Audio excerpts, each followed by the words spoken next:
नमस्कार दोस्तों, कथा सागर में आपका स्वागत है। आज आप सुनेंगे मुंशी प्रेमचंद की प्रसिद्ध कहानी कफन, गार्गी की आवाज में। दोस्तों, अगर कहानी पसंद आए तो प्लीज कहानी को लाइक करें और चैनल को सब्सक्राइब करें। झोपड़े के द्वार पर बाप और बेटा दोनों एक बुझे हुए अलाव के सामने चुपचाप बैठे हुए हैं और अंदर बेटे की जवान बीवी बुधिया प्रसव वेदना में पछाड़ खा रही थी। रह रहकर उसके मुंह से ऐसी दिल हिला देने वाली आवाज निकलती थी कि दोनों कलेजा थाम लेते थे। जाड़ों की रात थी, प्रकृति सन्नाटों में डूबी हुई, सारा गांव अंधकार में लय हो गया था।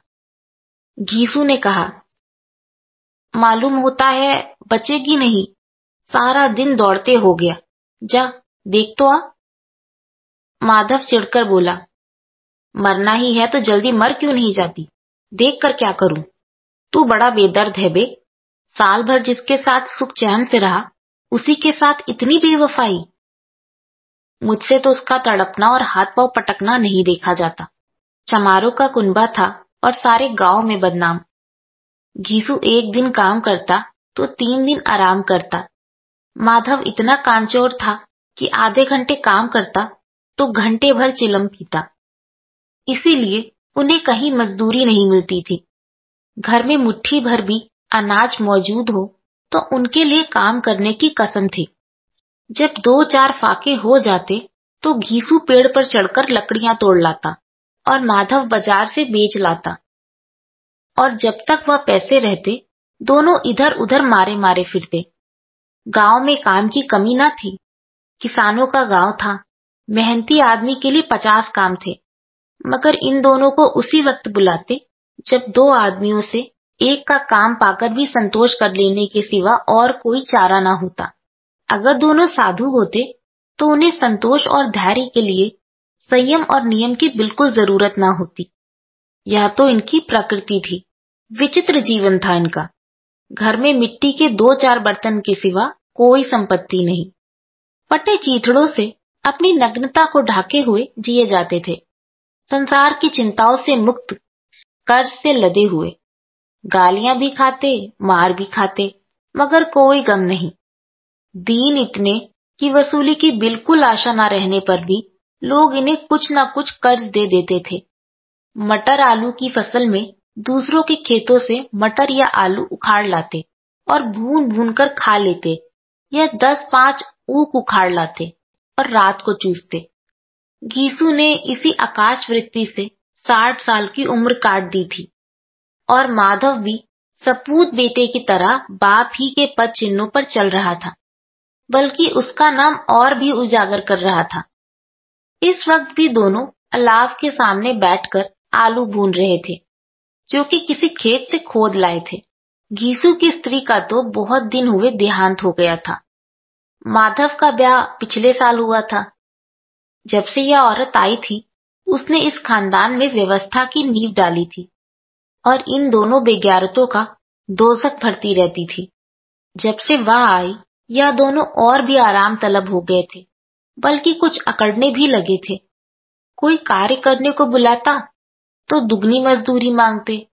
वही औरत आज प्रसव वेदना से मर रही थी और यह दोनों इसी इंतजार में थे कि वह मर जाए तो आराम से सोएं। घीसू ने आलू निकालकर छीलते हुए कहा, जाकर देखो तो क्या दशा है उसकी। चुड़ैल का फसाद होगा और क्या, यहाँ तो ओझा भी 1 रुपया मांगता है। माधव को भय था कि वह कोठरी में गया तो घीसू आलूओं का बड़ा भाग साफ कर देगा।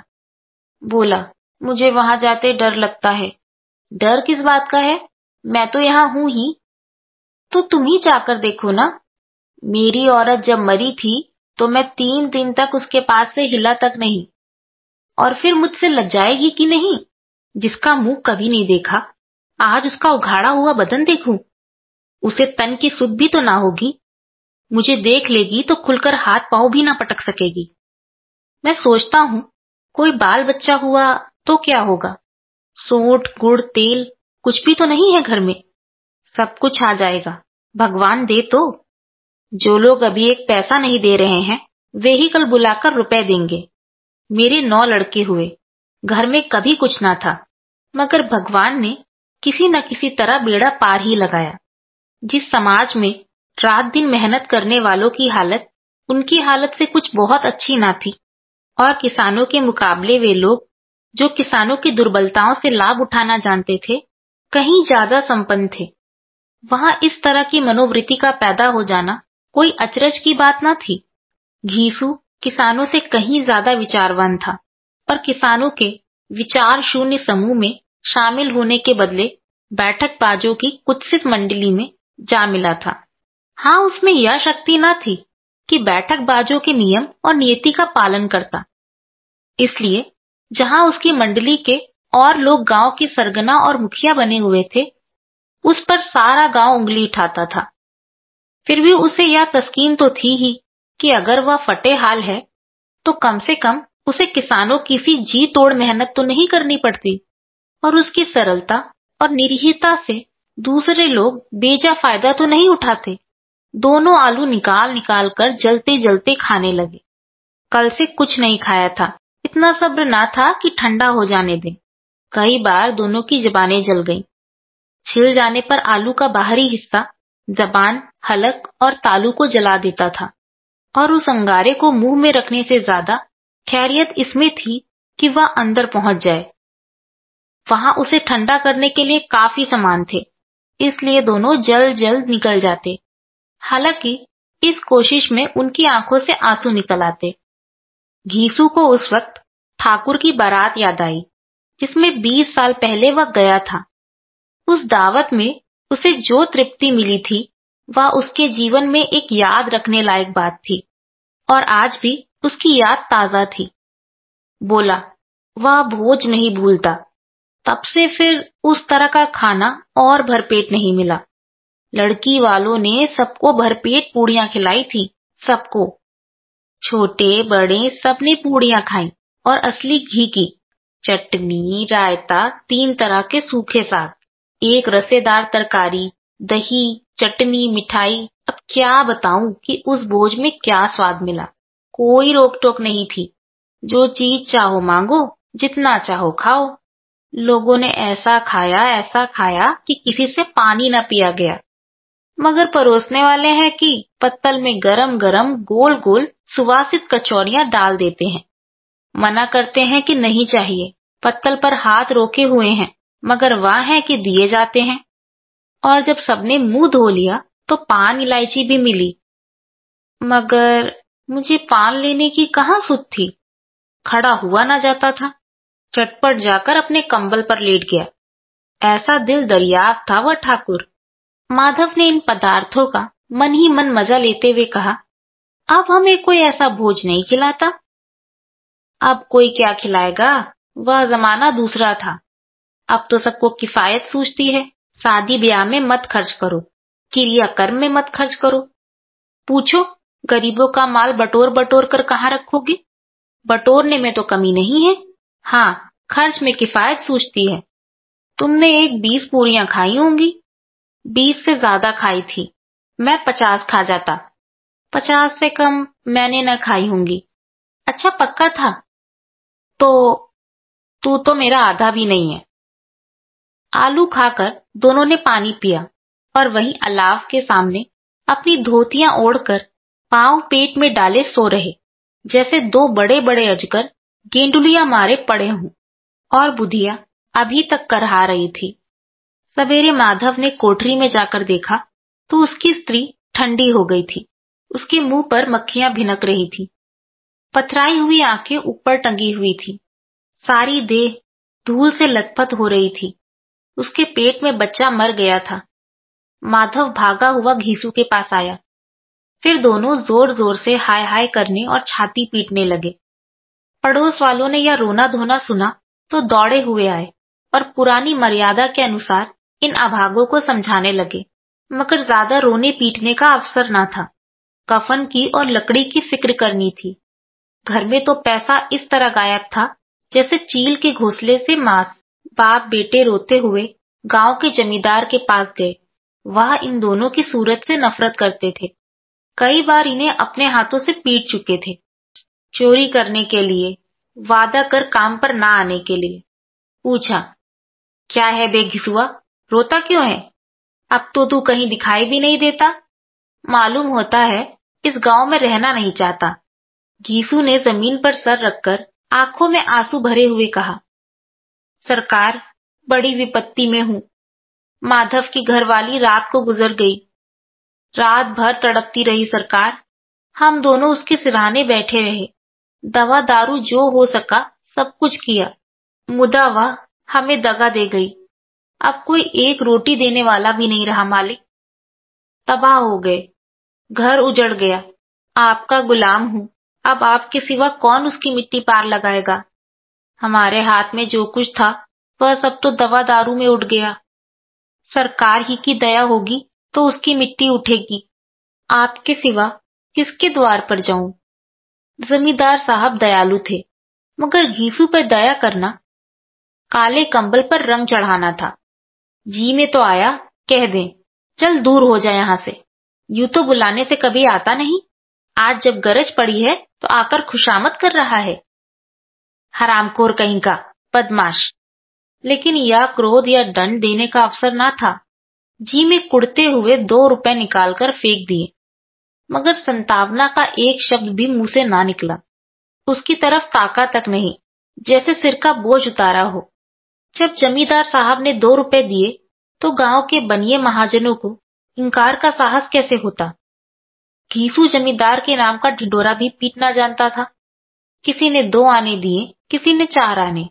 1 घंटे में घीसू के पास 5 रुपए की अच्छी रकम जमा हो गई। कहीं से अनाज मिल गया, कहीं से लकड़ी। और दोपहर को घीसू और माधव बाजार से कफन लाने चले। इधर लोग बांस वांस काटने लगे। गांव की नर्म दिल स्त्रियां आ आकर लाश देखती थीं और उसकी बेकसी पर 2 बूंद आंसू गिराकर चली जाती थी। बाजार में पहुंचकर घीसू बोला, लकड़ी तो उसे जलाने भर की मिल गई है, क्यों माधव? माधव बोला, हाँ लकड़ी तो बहुत है, अब कफन चाहिए। तो चलो कोई हल्का सा कफन ले ले। हाँ और क्या, लाश उठते उठते रात हो जाएगी। रात को कफन कौन देखता है? कैसा बुरा रिवाज है कि जिसे जीते जी तन ढकने को चिथड़ा भी ना मिले, उसे मरने पर नया कफन चाहिए। कफन लाश के साथ जल ही तो जाता है, और क्या रखा रहता है? यही 5 रुपए पहले मिलते तो कुछ दवा दारू कर लेते। दोनों एक दूसरे की मन की बात ताड़ रहे थे। बाजार में इधर उधर घूमते रहे। कभी इस बजाज की दुकान पर गए, कभी उसकी दुकान पर। तरह तरह के कपड़े, रेशमी और सूती देखे, मगर कुछ जचा नहीं। यहां तक कि शाम हो गई। तब दोनों ना जाने किस दैवी प्रेरणा से एक मधुशाला के सामने जा पहुंचे और जैसे किसी पूर्व निश्चित व्यवस्था से अंदर चले गए। वहां जरा देर तक दोनों असमंजस में खड़े रहे। फिर घीसू ने गद्दी के सामने जाकर कहा, साहू जी, एक बोतल हमें भी देना। उसके बाद कुछ चिखौना आया, तली हुई मछली आई और दोनों बरामदे में बैठकर शांतिपूर्वक पीने लगे। कई कुंजियां ताबड़तोड़ पीने के बाद दोनों सुरूर में आ गए। घीसू बोला, कफन लगाने से क्या मिलता है? आखिर जली तो जाता, कुछ बहू के साथ तो ना जाता। माधव आसमान की तरफ देखकर बोला, मानो देवताओं को अपनी निष्पापता का साक्षी बना रहा हो। दुनिया का दस्तूर है, नहीं लोग बाभनों को हजारों रुपए क्यों दे देते हैं? कौन देखता है परलोक में मिलता है या नहीं? बड़े आदमियों के पास धन है, फूकें, हमारे पास फूकने को क्या है? लेकिन लोगों को जवाब क्या दोगे?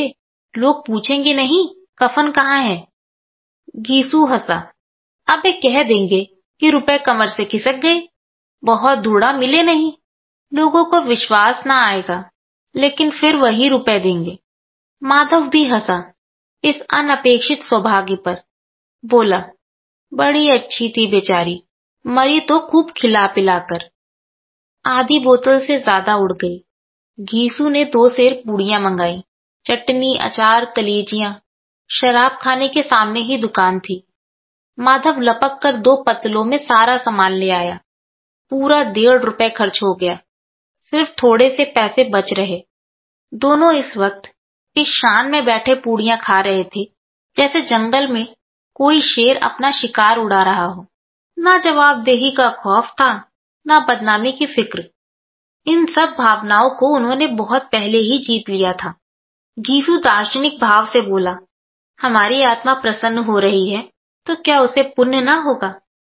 माधव ने श्रद्धा से सिर झुकाकर तस्दीक की, जरूर से जरूर होगा। भगवान तुम अंतर्यामी हो, उसे बैकुंठ ले जाना। हम दोनों हृदय से आशीर्वाद दे रहे हैं। आज जो भोजन मिला वह कभी उम्र भर ना मिला था। एक क्षण के बाद माधव के मन में एक शंका जागी। बोला, क्यों दादा, हम लोग भी एक ना एक दिन वहां जाएंगे ही। घीसू ने इस भोले वाले सवाल का कुछ उत्तर ना दिया। वह परलोक की बातें सोचकर इस आनंद में बाधा ना डालना चाहता था। जो वहां हम लोगों से पूछे कि तुमने हमें कफन क्यों नहीं दिया तो क्या कहोगे? कहेंगे तुम्हारा सिर। पूछेगी तो जरूर, तू कैसे जानता है कि उसे कफन ना मिलेगा? तू मुझे ऐसा गधा समझता है? 60 साल क्या दुनिया में घास खोदता रहा हूं। उसको कफन मिलेगा और बहुत अच्छा मिलेगा। माधव को विश्वास न आया। बोला, कौन देगा? रुपए तो तुमने चट कर दिए। वह तो मुझसे पूछेगी, उसकी मांग में तो सिंदूर मैंने डाला था। कौन देगा, बताते क्यों नहीं? वही लोग देंगे जिन्होंने अबकी दिया। हाँ, अबकी रुपए हमारे हाथ ना आएंगे। ज्यों ज्यों अंधेरा बढ़ता था और सितारों की चमक तेज होती थी, मधुशाला की रौनक भी बढ़ती जाती थी। कोई गाता था, कोई डींग मारता था, कोई अपने संगी के गले लिपटा जाता था, कोई अपने दोस्त के मुंह में कुल्हड़ लगाए देता था। वहां के वातावरण में सुरूर था, हवा में नशा। कितने तो यहाँ आकर एक चुल्लू में मस्त हो जाते थे। शराब से ज्यादा यहाँ की हवा उन पर नशा करती थी। जीवन की बाधाएं यहाँ खींच लाती थी और कुछ देर के लिए यह भूल जाते थे कि वे जीते हैं या मरते हैं, या ना जीते हैं ना मरते हैं। और यह दोनों बाप बेटे अब भी मजे ले लेकर चुस्कियां ले रहे थे। सबकी निगाहें इनकी ओर जमी हुई थी। दोनों कितने भाग्य के बली हैं। पूरी बोतल बीच में है। भरपेट खाकर माधव ने बची हुई पूड़ियों का पत्तल उठाकर एक भिखारी को दे दिया, जो खड़ा इनकी ओर भूखी आंखों से देख रहा था। और देने के गौरव, आनंद और उल्लास का अपने जीवन में पहली बार अनुभव किया। घीसू ने कहा, ले जा, खूब खा और आशीर्वाद दे। जिसकी कमाई है वह तो मर गई, मगर तेरा आशीर्वाद उसे जरूर पहुंचेगा। रोए रोए से आशीर्वाद दो, बड़ी गाढ़ी कमाई के पैसे हैं। माधव ने फिर आसमान की तरफ देखकर कहा, वह बैकुंठ में जाएगी दादा, बैकुंठ की रानी बनेगी। घीसू खड़ा हो गया और जैसे उल्लास की लहरों में तैरता हुआ बोला, हाँ बेटा, बैकुंठ में जाएगी। किसी को सताया नहीं, किसी को दबाया नहीं। मरते मरते हमारी जिंदगी की सबसे बड़ी लालसा पूरी कर गई। वह ना बैकुंठ जाएगी तो क्या ये मोटे मोटे लोग जाएंगे, जो गरीबों को दोनों हाथों से लूटते हैं और अपने पाप को धोने के लिए गंगा में नहाते हैं और मंदिरों में जल चढ़ाते हैं। श्रद्धालुता का यह रंग तुरंत ही बदल गया। आज स्थिरता नशे की खासियत है।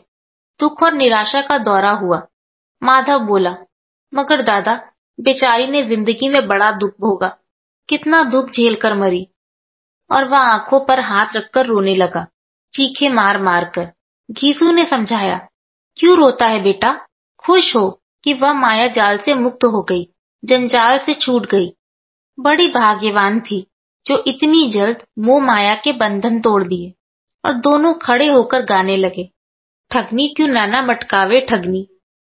पियक्कड़ों की आंखें इनकी ओर लगी हुई थी और यह दोनों अपने दिल में मस्त गाए जाते थे। फिर दोनों नाचने लगे, उछले भी, कूदे भी, गिरे भी, मटके भी, भाव भी बताए, अभिनय भी किए और आखिर नशे में मदमस्त होकर वहीं गिर पड़े। आप सुन रहे थे मुंशी प्रेमचंद की कहानी कफन, गार्गी की आवाज में। Thank you and have a good day.